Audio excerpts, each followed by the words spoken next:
దాడులు ప్రతిదాడులు, కాల్పులు ఎదురుకాల్పులతో వారం రోజులుగా దద్దరిల్లింది ఎల్ఓసి ప్రాంతం. ప్రస్తుతం అటు పాక్ ఇటు భారత్ కాల్పుల విరమణకు అంగీకరించడంతో సరిహద్దుల్లోని గ్రామాల్లో కాస్త ప్రశాంతత నెలకొంది. ఎలాంటి కాల్పులు, డ్రోన్ల సంచారం, పేలుళ్లు, సైరన్ల మోతలు వినిపించడం లేదు. జమ్మూ కాశ్మీర్, పంజాబ్, రాజస్థాన్లోని సరిహద్దు జిల్లాల్లో నిన్న అర్ధరాత్రి నుంచి పాక్ వైపు నుంచి డ్రోన్ల సంచారం కనిపించడం లేదు. దీంతో శ్రీనగర్, అమృత్సర్లలో బ్లాకౌట్ ఎత్తివేశారు.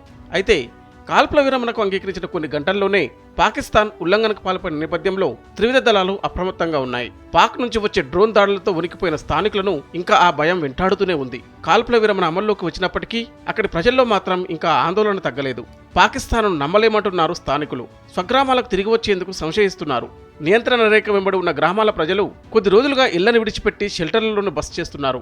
పాకిస్తాన్ సైన్యం విచ్చలవిడిగా చేసిన షెల్లింగ్, ఆర్టిలరీ గన్స్ ప్రయోగంతో గ్రామాల్లోనూ ఇళ్లు దెబ్బతిన్నాయి. కాల్పుల విరమణ అమల్లోకి రావడంతో పిల్లలను, మహిళలను షెల్టర్లోనే ఉంచి ఇళ్లను రిపేర్ చేసుకోవడం కోసం వెనక్కి వస్తున్నారు పురుషులు. పహల్గామ్ ఉగ్రదాడికి ప్రతీకారంగా భారత్ ఆపరేషన్ సింధూర్ మొదలుపెట్టినప్పటి నుంచి కాల్పుల విరమణ ఒప్పందానికి ఇరు దేశాలు ఓకే చెప్పే వరకు బోర్డర్ దద్దరిల్లింది. ఇరు దేశాలు ఒకరిపై మరొకరు బాంబులు, మిసైళ్లతో దాడులకు తెగబడ్డాయి. దీంతో గ్రామాలతో పాటు పొలాల్లోనూ క్షిపణులు శకలాలు పడ్డాయి. ఆ ప్రాంతాలు నల్లటి దిబ్బగా మారిపోయాయి. మరోవైపు ఆపరేషన్ సింధూర్ మొదలైన నాటి నుంచి ఎల్ఓసిలో పాక్ జరిపిన కాల్పుల్లో ఇప్పటి వరకు 16 మంది చనిపోగా అనేక మంది తీవ్ర గాయాలయ్యాయి. ప్రస్తుతం ఉద్రిక్త పరిస్థితులు సద్దుమణిగినప్పటికీ యుద్ధం భయం మాత్రం సరిహద్దు గ్రామాల ప్రజలను కొన్ని రోజులు వెంటాడుతూనే ఉంటుంది. ప్రస్తుతానికి కాల్పులు ఆగినా మళ్లీ ఎప్పుడు మొదలవుతాయో చెప్పలేమంటున్నారు సరిహద్దు గ్రామాల ప్రజలు.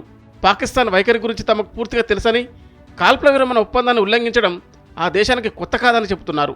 అందుకే పరిస్థితి పూర్తిగా సద్దుమణిగే వరకు మహిళలు, చిన్నారులను షెల్టర్లలో ఉంచేందుకు మొగ్గు చూపుతున్నారు. శాశ్వత పరిష్కారం దిశగా ప్రభుత్వం అడుగులు వేయాలని, సరిహద్దు గ్రామస్తులు పునరావాసం, భద్రత కోసం మరిన్ని చర్యలు తీసుకోవాలని వారు కోరుతున్నారు.